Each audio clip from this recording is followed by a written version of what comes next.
अस्सलाम वालेकुम, मां तव्हांजो गाइड मसरूर अहमद जेको अॼु सब्जेक्ट में उहो आहे केमिस्ट्री सेकंड ईयर चैप्टर जीअं असां 10 पिया पढ़ूं जेको आहे बायोकेमिस्ट्री। अॼु असांजो जेको इंपॉर्टेंट टॉपिक आहे उहो आहे लिपिड्स। हिन लेक्चर खे पूरे ॾिसण खां पोइ तव्हां इहो मतिलबु टेस्ट करे सघो था पंहिंजे घर जे कुकिंग ऑयल जी, त छा तव्हां हिकु बहितरीन क़िस्म जो कुकिंग ऑयल खाई रहिया आहियो या हिकु ज़हर खाई रहिया आहियो। ठीकु आहे, त लिपिड पहिरां लिपिड जी तारीफ़ छा थींदी, हिन जी डेफिनेशन आहे fat are fat-like substance are called lipids। अहिड़ियूं शयूं जेके सणबियूं हुजनि या सणबनुमा हुजनि असां उनखे लिपिड्स चवंदा आहियूं। हिकिड़ो साइंटिस्ट हो, उन साइंटिस्ट जो या केमिस्ट चओ, केमिस्ट हो बायोकेमिकल, त उन जो नालो हो ब्ल्यूर। उन हिकु रिएजेंट ठाहियो। ठीकु आहे, त उन रिएजेंट में छा पियो थिए, ऑल टाइप ऑफ लिक्विड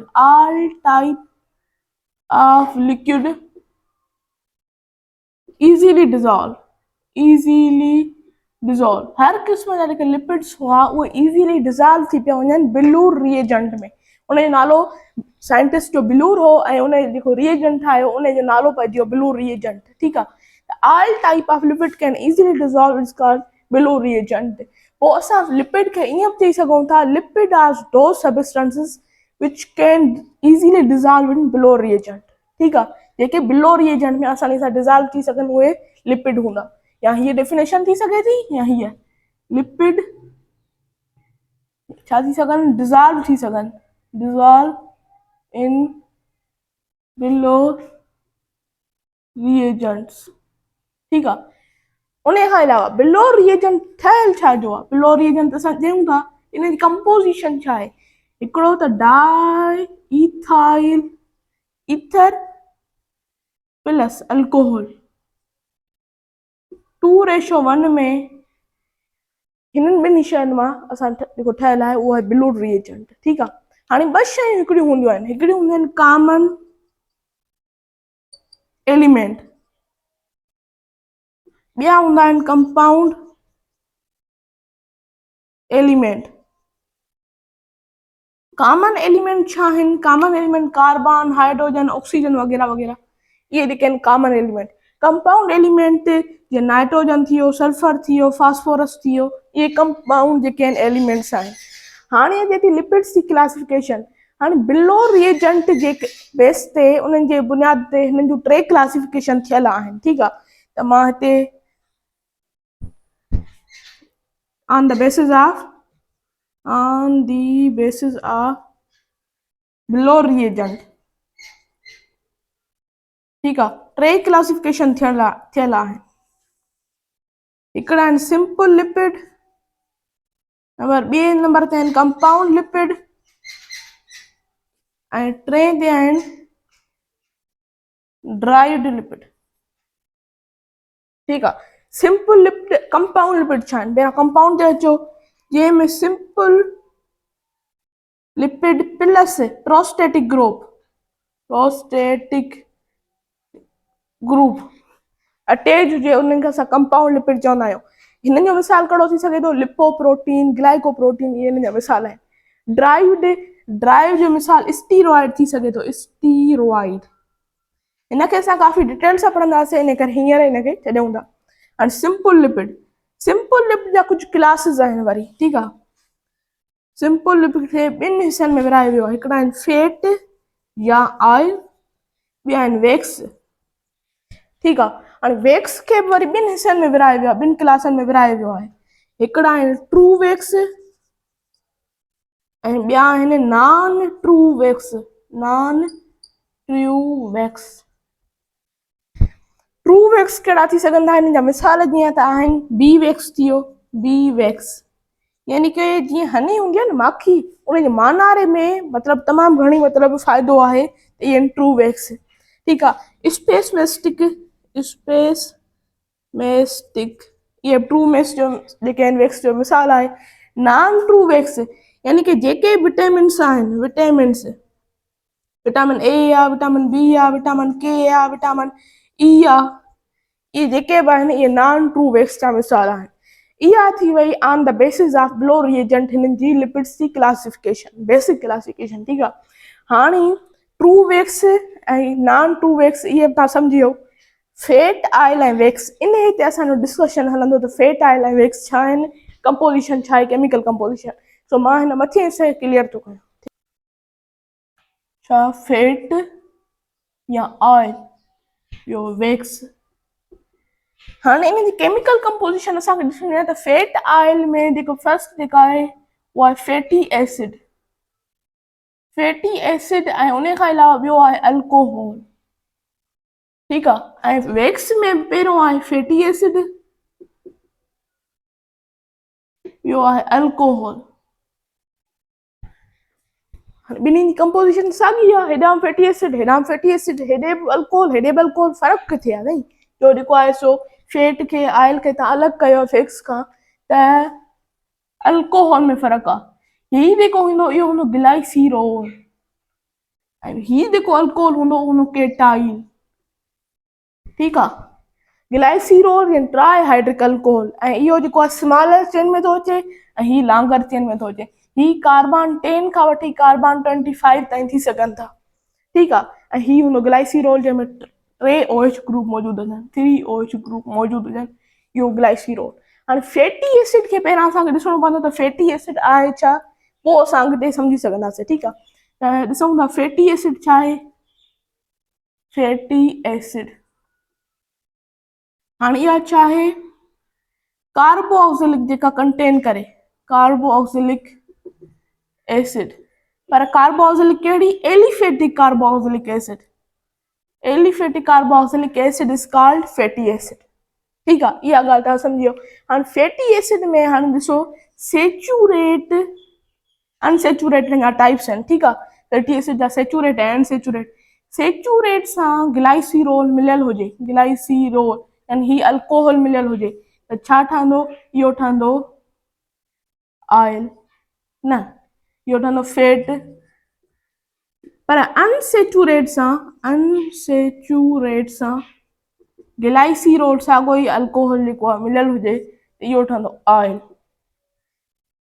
ठीकु आहे। त इहे कुझु मेन डिफरेंस अथव। सेचूरेट जा मिसाल कहिड़ा आहिनि, अनसेचूरेट जा मिसाल कहिड़ा आहिनि, असांजे टेक्स्ट में लिखियल अथव।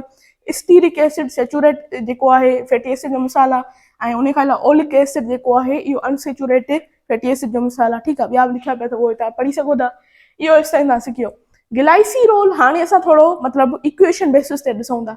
हाणे मां हेठियों हिसे खे ठाहियां थो, क्लियर थो कयां। CH2 ठीकु आहे, connect CH connect CH2, OH OH connect OH।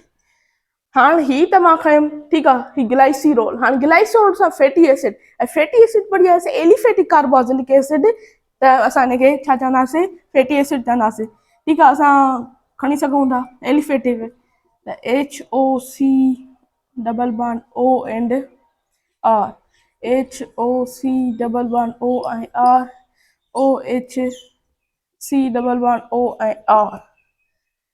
हाणे तव्हां ॾिसो थिए छा थो, हेॾां जा OH ऐं ही H, ही OH ऐं ही H, ही OH ऐं ही H छा थियो, टे वाटर जा मॉलिक्यूल छा थी विया, लिबरेट थी विया। हाणे इहे थींदा कीअं, असां थोरी हीट ॾींदासीं, पोइ रूम टेम्परेचर खे हिननि खे मिलाईंदासीं। ठीकु आहे। मिक्स कंदासीं त टे वाटर जा मॉलिक्यूल निकिरी ईंदा। पहिरियां हीट ॾींदासीं। ठीकु आहे।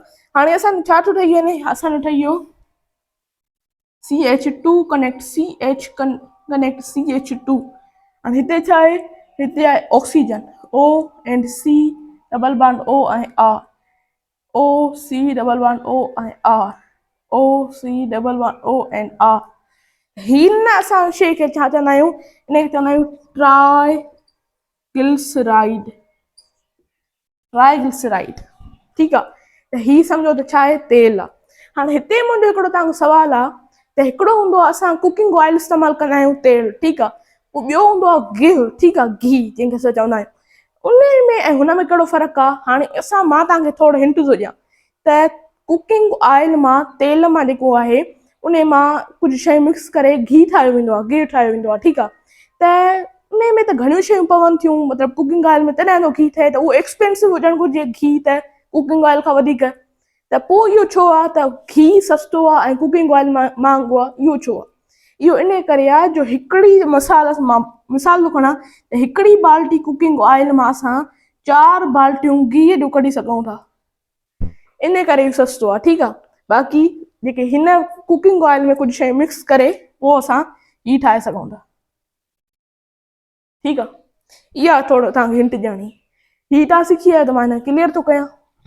हाणे ट्राइग्लिसराइड ठही न, असां कंटेंट्स में RCOOR सां लिखंदा आहियूं, जेकॾहिं R ते डिपेंड थो करे यानी कि इहो फैट हूंदो, ऑयल हूंदो या कि इहो वैक्स हूंदो।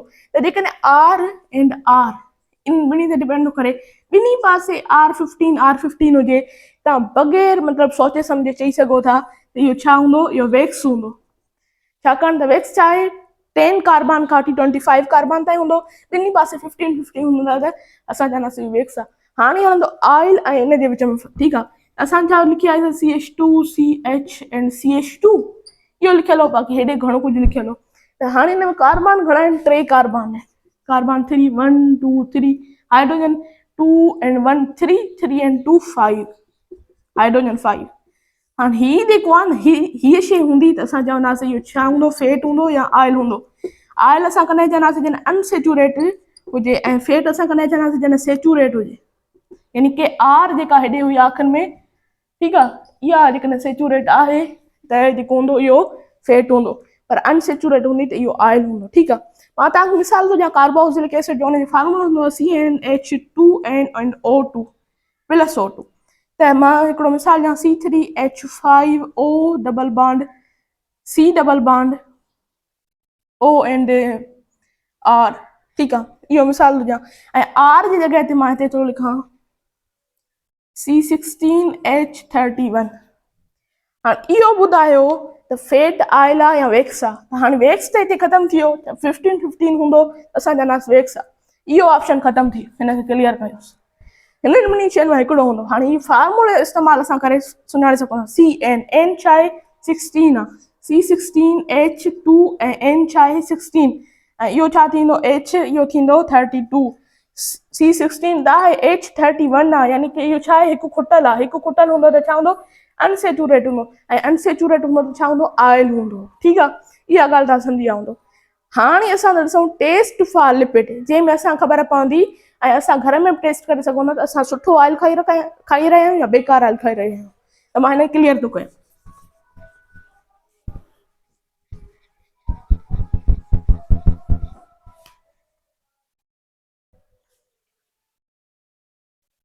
टेस्ट फॉर लिपिड, ठीकु आहे, नंबर 1 टेस्ट थींदी, 2 टेस्ट हूंदियूं आहिनि। ठीकु आहे,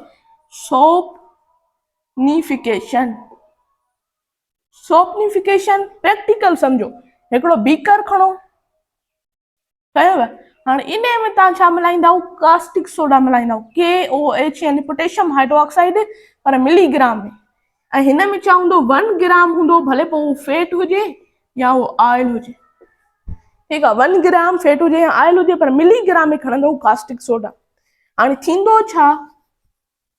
हाणे इहो सम्झो, हाणे जेकॾहिं हिकिड़ो मां खणां थो X ऑयल, ॿियो थो खणां Y ऑयल, हिन जो मां 1 ग्राम खयो, हिन जो 1 ग्राम खयो, हिन में मिलो 40 mg कास्टिक सोडा KOH, ऐं हिन में मां मिलाई KOH 20 mg।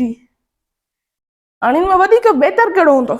वधीक बहितर ही हूंदो, छो त साइज़ वॾी ऐं मास जेको आहे वेट उहो घटि आहे। साइज़ जेतिरी वॾी हूंदी त इहो छा हूंदो? गुड ऑयल हूंदो। ठीकु आहे, 40 mg। सम्झियो ॻाल्हि? ॿी हिकिड़ी टेस्ट थींदी आहे, ॿी टेस्ट हिकिड़ी थींदी आहे ड्राइंग टेस्ट, ॿी थींदी आहे non drying test. Non drying test, तेरा नॉन ड्राइंग टेस्ट सम्झी वञो, ऑयल पेंट हूंदो न, ऑयल पेंट रंग उनजी लेयर हूंदी आहे। ठीकु आहे, त इनखे असां चवंदा आहियूं ऑयल पेंट लेयर। ऐं हीअ जेको आहे न, ही को पेंट पर्पज़, ठीकु आहे, घरनि में रंग तौर पर्पज़ इस्तेमालु कयो वेंदो अथव। ऑयल पेंट लेयर ठही वेंदी आहे, ऐं पोइ इहा जेका डिज़ॉल्व न थींदी आहे असांजी बॉडीअ में, त इहो असांखे ठगी करे कंपनियुनि वारा हीअ शइ खाराईंदा आहिनि। ठीकु आहे, त पोइ हिननि मां कैंसर जहिड़ियूं ख़तरनाक बीमारियूं, सीरोसिस वग़ैरह, इहे बीमारियूं थी सघनि थियूं नॉन ड्राइंग ऑयल मां। ठीकु आहे, नॉन ड्राइंग ऑयल मां। ऐं ही ड्राइंग ऑयल जेको हूंदो आहे इहो ॿिनि शयुनि में इस्तेमालु थींदो आहे, हिकिड़ो कॉस्मेटिक में ऐं उन खां अलावा ॿियो जेको थींदो आहे फूड पर्पज़ इस्तेमालु थींदो आहे। त हीअ असांजी बॉडी जेको आहे डिज़ॉल्व करे सघे थी इज़ीली। त ही जेको आहे न शइ हीअ असांजी बॉडी जे लाइ भली आहे, पर हीअ जेका पेंट यानी रंग असांखे खाराए रहिया आहिनि, हिन खां बचंदा कयो। ऐं हीअ टेस्ट करे इन मां तव्हां ख़बर वठी सघो था त हीअ शइ सुठी खाई रहिया आहियो या ख़राबु खाई रहिया आहियो। जेकॾहिं तव्हांखे हिन वीडियो मां इंफॉर्मेशन मिली आहे त मुंहिंजे वीडियो खे ज़रूरु लाइक कयो ऐं मुंहिंजे लेक्चर खे ज़रूरु सब्सक्राइब कयो।